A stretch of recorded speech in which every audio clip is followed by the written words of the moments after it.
Welcome to the Wise Wealth Podcast, your guide to financial growth and success. Join us as we explore strategies to build your wealth. Let's get started. Welcome back, everyone.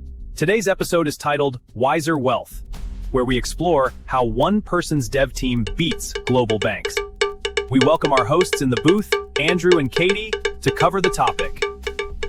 Exploration into the source material. Did you know that some of the most powerful families on the planet are basically flying their private jets using a weather report from last Christmas? I mean, it sounds completely crazy when you put it like that, but it is entirely true. Right, because the wealth management industry still runs on this thing called batch reporting. So you wait 30, maybe 60, or even 90 days to find out if a market shift or some surprise tax document broke your portfolio. By the time you get the report, the news is just a ghost. Exactly. And it is a massive problem. They actually call it decision decay. Think about if you are a chief investment officer and you get a capital call. Which is like a demand for immediate cash for a private equity deal, right? Right, exactly. You need to know your exact liquidity today, not last month. Mm-hmm. But if your data is just, trapped in a pile of K-1s, those famously complex, messy tax forms, you are totally stuck. You end up paying Ivy League analysts six figures just to, copy-paste numbers into spreadsheets. Just trying to stitch together a picture of what you actually own. Yeah. It is wild. So in our exploration into the source material today, we are unpacking a capabilities brief for the FOI platform by D33AI. And their whole mission is to, kill that lag. Yeah, they are moving away from reports entirely. They're building what they call a live family state engine. Which is sort of like the difference between a paper map and a high-end GPS. Like, the paper map tells you where the roads were when it was printed, but the GPS recalculates your route the second you hit traffic. That is a great analogy. That state engine concept is really the core of the whole thing. Because in a traditional setup, traditional players like Addepar and Canoe rely on batch architecture. They extract the data and then recompute it on a schedule. So if you have, say, 40 different LLCs and trusts nested inside each other like Russian dolls, calculating your total exposure is a total nightmare. Oh, an absolute nightmare. But D33 uses an event-driven architecture. So the moment a document arrives, the system triggers a pub/sub event. A pub/sub event. So that is basically an automated shipwire. Yeah, it tells the AI, hey, something changed, get to work. Sure. It extracts the data and then recomputes the entire family's financial state, their risk, tax exposure, and liquidity in under 2 seconds. Okay, wait, I have to jump in here because under 2 seconds sounds a bit like, marketing fluff. With a recompute time that fast, does this fundamentally change how a CIO reacts to a sudden market shift compared to the old 30-day cycle? It changes everything. But I know what you were going to say next. Well, yeah, we have all used AI. It is slow, it hallucinates, and it is, frankly, famously bad at math. Right. If I'm a principal and the AI misses a decimal point on a $50 million distribution, a human in the loop just becomes a very tired person trying to fix 1,000 machine errors. How is this actually reliable? That is a very fair challenge. But D33 does not just let the AI run wild.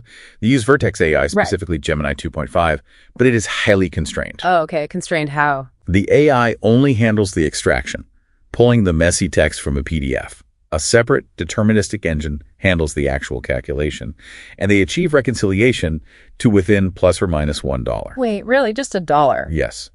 And the reason why is they use a parallel audit trail in BigQuery. Think of it like a black box flight recorder. Oh, wow. Every single data point the AI touches is logged. And here's the kicker.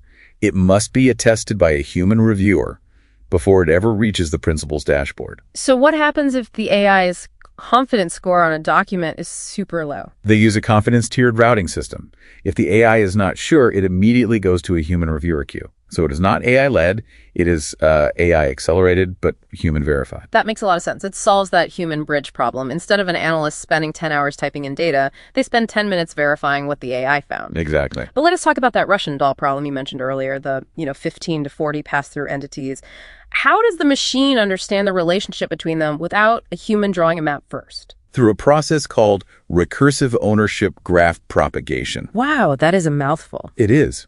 But just imagine a spider web where every knot is an entity.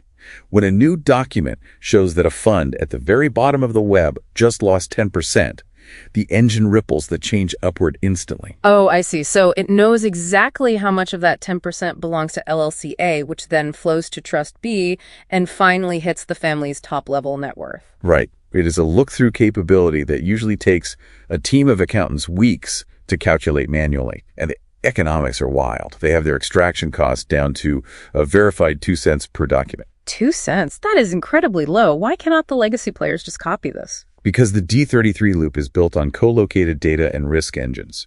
It is not just a bolted-on reporting layer. Incumbents would literally have to rebuild their entire data plumbing from scratch to do this. So it is a massive competitive moat, especially for single-family offices in that $200 million to $1 billion AUM range. They're big enough to be complex, but too small to employ a whole army of data entry clerks. Exactly. It turns the intelligence layer of a family office into something as invisible and reliable as the electricity in your walls. Yeah. You do not think about it. It is just there when you need to make a move. Well, to summarize our exploration into the source material today, we are seeing a massive shift from basic document extraction to a live state engine that handles the full multi-generational entity stack. Yeah, the truth is no longer something you wait for at the end of the quarter. It is something you have on tap. Exactly. But here's a final provocative thought for everyone listening to mull over. If the data management and intelligence layer actually becomes instantaneous, does the role of a financial advisor change forever? If they are not the ones managing the numbers anymore, is their value purely about the human-attested strategy and emotional guidance they provide during a crisis? Think about that. When the map updates itself, what does the captain actually do?